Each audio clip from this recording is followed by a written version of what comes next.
I'm MaxVanPraag and this is Private Matters, a TV platform about love, intimacy and sexuality. Our premise is the quality of your life is the quality of your intimate relationships. Welcome to the show. Welcome my guest today, Deepika. Hi Max, so Welcome. Great to be here. So you identified, and this is our first guest, who identifies as a connection coach. You call yourself a connection coach? Yes, I call myself a love and connection coach. Because I see that connection is happening all over our life, not just with our partners, and that there are certain qualities that make our life better when we have rich, nourishing connections with everyone in our life, and especially with the people who are closest to us. And so what I know about you and your work is that you talk about the 7 flavors of love. Yes. The 7 flavors of love is like the core of your work? Yeah, it's one of my systems that I work with, because I've noticed over the years that we use this word love, right? This big word, we see it all over the place, but what does it actually mean? It means completely different things, right? We can say to a friend, oh, I love that movie, right? Just very casually. But then, if you're in a relationship and somebody says, I love you, that's like a big deal, right? It could make or break the relationship. And then we go, to the supermarket, and we see these magazines with 10 positions he'll love, right? And then we have divine love and, God is love and all those kinds of messages. And I find that it's really confusing because the word love means so many different things. True, we're all very confused. Absolutely. So what I started to see as I was working with people over the years that there's different qualities of love that show up in their relationships. And then we can actually map this out and get some distinctions that are useful. So there's actually 7 flavors of love, 7 different qualities of love that are very different. And yet they all have a similar loveness to them. They have something similar. You know how ice cream has different flavors? Sure. They're all ice cream, but chocolate ice cream is not the same as strawberry ice cream or vanilla. Sure. So let's hear them. Okay. 7. The 7 flavors of love? Okay. 1. The first flavor of love is the quality of biological love. Just our natural impulses to connect. This is biology at work, hormones, sexuality, our connection with our body, connection with life. So that's love in its most primordial form. It's about the life force and just the fact that we're alive. Just the fact that we're alive. So in this arena of love, just feeding our body is an act of love, right? Or following our sexual impulses in that kind of biological way feels juicy, feels like love, right? So there's something about being part of life, being in life, that feels loving. That's biological love. That's the baseline. The second flavor of love is bonding love. Right? That's when we connect with somebody in this much more intimate, meaningful, emotional way. So the second is bonding love. Bonding love, right. The third flavor of love is warrior love. That's when we show up and do things for each other. Right? That's not just cuddling or connecting, but it's when we take action. The third one is warrior love. It's action. It's action. It's doing things for someone. Exactly. The fourth flavor of love, I call it heart-centered love. So that's the love that's about appreciation, gratitude, understanding, reciprocity, acceptance. That's the whole realm of the heart. The fourth flavor of love is heart-centered love. The fifth flavor of love is about creativity and about something greater than just our relationship. That's when we connect with somebody in the vision of creating something bigger and having an impact on the world. So that happens when you're jamming with other friends and you're making music and you just fall in love with each other because it's so amazing and magical. So that's creative love, the fifth flavor. The fifth one is creative love. Exactly. The sixth one was hardest to find a name for. The sixth I call soul-seeing love. This is when we see into the soul of someone else. It's this deeper kind of connection that isn't personal so much. It's not about our relationship and our story and our personality. It's seeing into the essence of someone or something. The sixth one is about intuition. It's intuition and connection at this, the deepest core level, soul level love. And the seventh flavor of love, of course, is divine love. It's the love that is just there because we exist. It's the love of the universe showering down upon us at all times. It's the love that religions have been talking about, that hymns have been written about, that we belong, and that we are part of something much, much greater, and it's not so personal anymore. And when we bring that quality of divine love into our relationships, it also gives our personal relationships a much bigger, broader context. The seventh one is divine love. Yes. It is the knowing that that we belong here. There's a reason we're here. I have a right to be here, Yes. even if I don't understand what's really Yes, going on. and even more than that, that I'm a divine being. I am part of something much, much greater than just my human experience. So how did you come to the 7 flavors? Well, it really came from experience. It came from my own experience in relationships and also from seeing it in my clients. I noticed that there were certain people that I had a great connection with in a certain way, and I had a terrible connection with them in another way. And I got curious about that. Speak a little bit about your own experience. What of these areas was a challenge for you? Yeah, so for example, like, there was a time that could be really great at making friends. And people loved me, and it was really easy to make friends, and there was a lot of love in my life that way.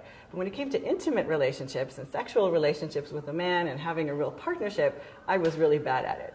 And I would get really triggered, and I would get really emotional, and all of my abilities as a friend were just gone, were out the window, for example. And then I started to get curious, why is that? Or some people that I met had like a fabulous relationship with God. They felt very loved, they felt very connected, and connected to the universe and all that, but they couldn't get anything done. And they weren't accountable, and they didn't show up as a partner or as a friend, and that was really frustrating. So I started to notice that there were these different kinds of expression of love in our life. And then when I learned about the chakra system, it all started to make sense to me. And I asked myself, if I feel into love in each of my energy centers, in each part of my body, how does it express itself? And I realized that each energy center has its own unique expression of love. And that when we connect with another person who vibrates at that same level, that's when we have a great love connection in that channel, in that flavor. Thank you. And what have you found? You work with people, right? Yes. You are working with people one-on-one, in person, on the phone? I work with people one-on-one. I do coaching sessions in person, and I also do coaching sessions with people on Skype from all over the world. And I do programs and live events to bring people together. Because I think that we all need a place to practice, a place to actually practice being in love, being in connection, being authentic with other people, right? We go to 12 years of school and we learn all kinds of other skills, but nobody really teaches us to open our heart or to listen to each other. That's true. And many of our parents didn't know how to be intimate. Exactly. They didn't learn it, and they certainly didn't set a good example about how to be intimate. So what happens is most people become really good at certain flavors of love. Like I said, some people become really great at a certain quality of expressing their love, but they're really bad at others. And that creates this frustration in our life. Like, how come I could I give you an example. So somebody can be great at sex, really good at feeling and connecting and bonding with somebody, but they can't have a conversation, right? You try to communicate and work things out, and it's like, forget it, right? Or I think all of us have this in our relationships. Or they can have a conversation and they can't have sex. Exactly. Or they love everybody, but they never show up on time, or they don't show up, period. Exactly. So that's what happens in our relationship. We connect with somebody, we have this great time, we have this sense of vision of how we're going to help the world, we really bond through our ideas, we understand each other, and then you get in bed and it's like flat, right? So a lot of times, especially when we get closer to somebody, we start to see that there's these certain areas that we really connect, we really click, and there's some areas that it's like we just keep missing each other. And sometimes the whole relationship will fall apart because we're so frustrated in a certain aspect of that relationship.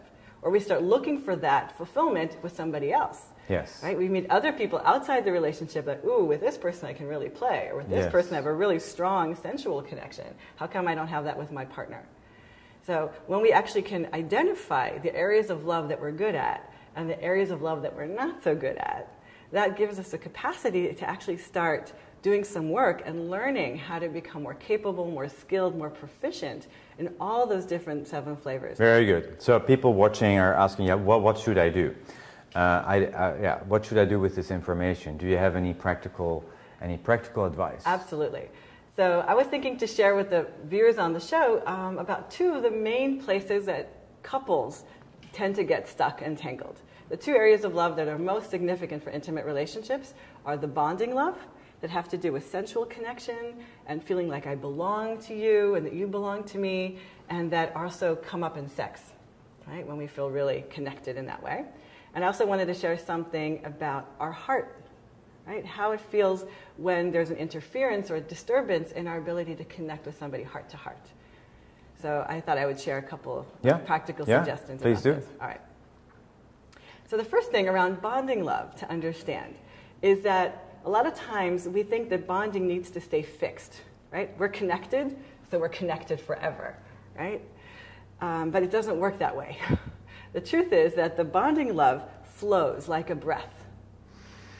So just like we take an in-breath and we fill up and we kind of come really close to somebody, we kind of breathe them in and we get really, really close and it's really yummy. That's the in-breath. We also need to breathe out and actually disengage from somebody and have some more space to just feel myself. Yes. So one of the great secrets to a healthy, juicy relationship is to let love breathe. To let it flow like a tide between intimacy and connection and alone time. It's very valuable. It's very important. It's not like, grasping or holding on to, it suffocates love and love will die. It's like holding your breath. Imagine if you're just holding your breath all the time, together. You can't stand it. So for me as a man, what that relates to when I develop a relationship with a woman is to kind of be in sort of a Zen mode where I don't grasp and I don't pull away or push away. Yeah. So staying in contact without grasping and without pulling away. Exactly. And what I want to suggest is that there's these natural cycles that a relationship goes through. There's naturally moments when we feel more connected and more bonded and more one. And then there's naturally moments that we just need our space. Right? You know, like you make passionate love with somebody and you're all like one body, and then, you know, take a breath and you roll over to one side of the bed and the other one rolls over to the other side of the bed. You just need some space. And if you can actually follow those tides from the Zen space that you're describing, not being attached to one or the other, the relationship naturally becomes very alive, very vibrant, very connected. Well, it all comes back to acceptance, I think. And acceptance is quality. If you develop that in your relationship, if you say, I'm going to practice acceptance, I'm going to not have an agenda, I'm going to accept you no matter how you show up and no matter what happens or doesn't happen, I'm just going to stay present. Absolutely. Most of the time, even if you're not the ideal partner for the other person, you will develop a valuable bond with them. And what you're describing is more in the realm of heart-centered love. Right? Heart-centered love is where we hold that space of acceptance and love and appreciation for the other person. A place where we can accept and see the other for who they are, where we get curious about each other and actually start to love each other for our quirkiness, for our vulnerability, for the places that are more tender. Yeah? So when we actually are able to hold also our sexual passion and our divine self in that general atmosphere of acceptance, then it makes space for the relationship to really thrive. And one of the keys to acceptance is that it starts inside. Right? In order for me to be able to accept someone else and their quirkiness, their vulnerability, their emotions, I need to be able to accept that Start with myself. You, yeah. Absolutely. You need to feel comfortable and well in your skin. Exactly. So the more I can accept myself, the more I know myself, the more I'm in touch with all these different 7 flavors, the easier it is to meet other people in that way. So back to practices for the viewers. Absolutely. So I wanted to share one really powerful practice, especially useful when our heart feels closed, right? We all know that feeling that we want to be open-hearted, we want to be loving, but it's just like something feels stuck. Right? So I'd like to share with you a really simple practice that's really helpful when your heart feels a little bit closed. And part of the problem is that when our heart feels closed or constricted, a lot of times we get tense because we don't want to feel that way. There's this idea that I want to be open-hearted, I want to be nice, I want to be understanding, I want to be a good partner. But the more we try and do that, the more tight and constricted we get. So try this out when that happens. The first step is to just notice what's going on. The first step is to say, oh, I'm feeling closed right now, without trying to change it. That's awareness. The second step is to get curious about how it actually feels in your body. Not as an idea, not a concept, but how does my chest right now feel? How does this place right here, my heart, how is this feeling in this moment? It might be hard, it might feel frozen, there might be a feeling of big steel doors coming down, or it might just feel kind of fluttery and tender inside. Take a few moments just to be with that tenderness, with the feeling that's here in your heart. The third step is to bring energy there. And we do that through our breath. So just take a deep breath into your heart. That's it. And just let the energy start to fill that space, however it is. Being compassionate and kind, first of all, for yourself for being stuck and being closed. Like I said, acceptance starts here. So the first step is to be accepting and loving with yourself in your present state. And as you breathe, you'll notice something begins to shift. And you might notice that all this tightness and all this harshness is because you're feeling really vulnerable, or you're feeling scared, or because actually you really care about the other person. And it's also sometimes scary to feel how much you care. So just follow your breath into that deeper, more tender place now. Into the place inside of you where you really care about being connected. Even if you don't know how. Even if you're not sure what the process is, you're someone who cares. And the last step of this exercise is just to let that feeling of caring spread through your whole body. From your heart, let it spread into your belly, into your arms, your legs, up your head. Just being someone who cares and is loving. And then, now that you're embodied in being a loving person, go back and re-engage with the situation. I find it's actually sometimes so simple. We just have to start with where we are.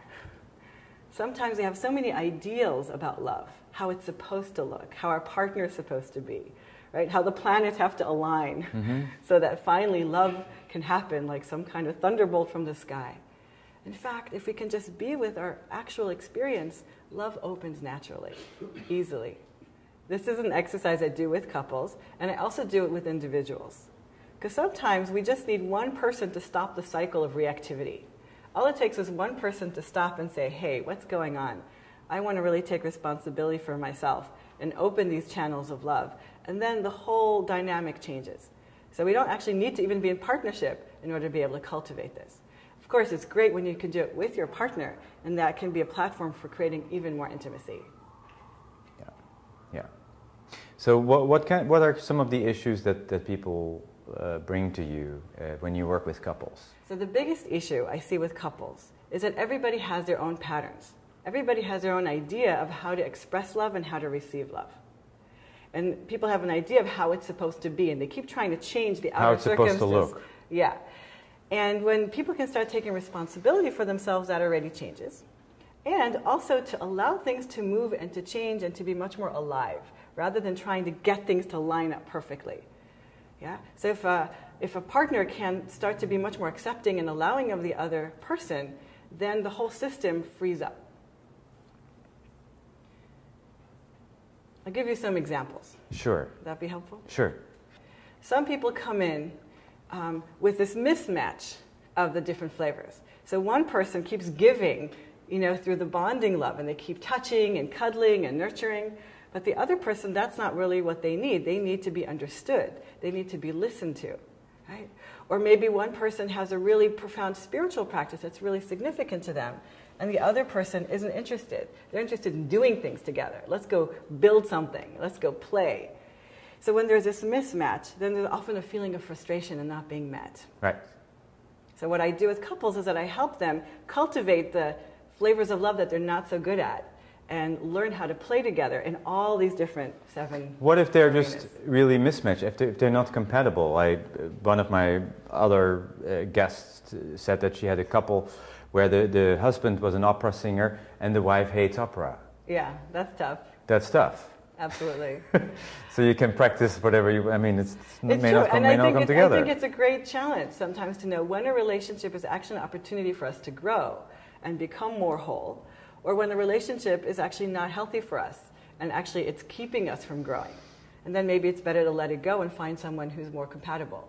Also, relationships change because people change, right? Yes. Sometimes, like, I know couples who met in a certain phase of their life when they did things together and they were really, really bonded around a certain mission, and then one of the people changed and got interested in other things, and they no longer fit. Or the mission got accomplished. Yeah, the mission got accomplished, and now they're ready to move on to something else.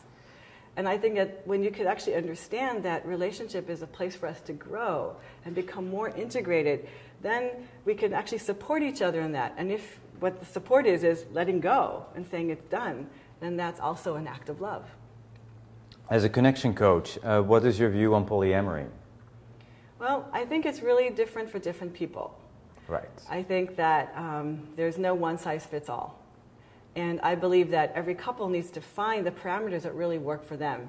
And I love the aspect of honesty and transparency in polyamory. But I also know that intimacy grows through dealing with the challenges and helping each other grow into arenas that maybe aren't so easy. So sometimes it might be the easy way out to go find somebody else that I can play with in that flavor of love, rather than challenge each other to find that together in the relationship. Yeah. Yeah, every situation is different. Where did you come from in your life, and how did you know that this was your path to help people in this arena? Well, I feel like I was born to do this work. I was actually born in Israel to an American mother and a South African father. And I lived in Europe for many years. I lived in America as a child. I've lived all over the world. And I've also lived in a place where there's a lot of disconnection, right? The Middle East and all the chaos there. And I've always known that there's got to be another way, that we were designed as human beings to be connected. And so my whole life path has been a journey of how to be more connected. When I was a little kid, traveling all over the world and changing from school to school and all of that, I got really good at pleasing other people and fitting in. And that kind of worked for a while, but then when I got older, I realized this doesn't feel connected. This doesn't feel real. It's not me. And then I began a journey to find out how to create real, authentic connection that doesn't depend on culture or context, but just us as human beings. And that's been my life's work. That's made you a connection coach. That's made me a connection coach. And now that I do this work with couples as well, it's really, really juicy to do this in the context of partnership. Because when we start to unblock these different channels and have all 7 flavors of love online, the relationship just becomes so much richer. Yes. That's when we feel genuinely satisfied in the relationship. And for those who don't have a relationship, who are not dating anybody, what would you recommend for them? I would recommend cultivating their ability to be receptive in these different channels. A lot of times people don't have a relationship because there's some fear or wounding or blockage in one of those channels. And actually they're talking about wanting connection, but there's actually something that's really unavailable. So really important. So all the single and lonely people, which is not the same thing, lonely people out there, maybe there is a way that you're holding it, the contact from you. Maybe there's a way you're blocking yourself and not receiving what's wanting to come to you, what's wanting to come into your life. Exactly. So I work with singles. I really work on healing whatever feels stuck inside and opening that channel of acceptance so that they can integrate whatever has been not integrated, whatever has been rejected or disconnected, bringing that back in a really loving way. And then it becomes really easy to attract somebody who can meet you there. So I've had some really beautiful experiences with clients who, after doing the self-acceptance work, were able to have a really satisfying relationship with a partner. Wow. Wow. Very good. Great. Yeah. Very good. So how can people find you?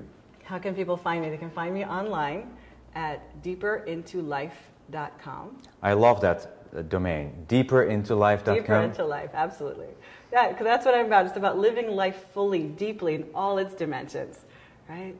So that's what my work's about helping us be fully embodied, fully alive, fully in love with everything we do and everyone we're with. So deeperinToLife.com. And I have some videos on the website that I guide little exercises, like really simple 5-10 minute things that you can do at home and can really have a profound effect on our ability to be open and connected and loving. It's so important to do these exercises, Absolutely. to not just understand and collect data, collect information, but to actually do the practices. If you want to have better relationship, do the practices. Go to deeperinToLife.com. Absolutely. Deepika, it's been wonderful to have you. Thank you. Thank you for all the great work you're doing. Thank you, Max. It's such a pleasure to be here, and thank you for sharing this with the world. What you're doing is amazing. There's nothing more important, I believe, for your happiness. And so here we are on Private Matters. We'll be back next week with a new topic.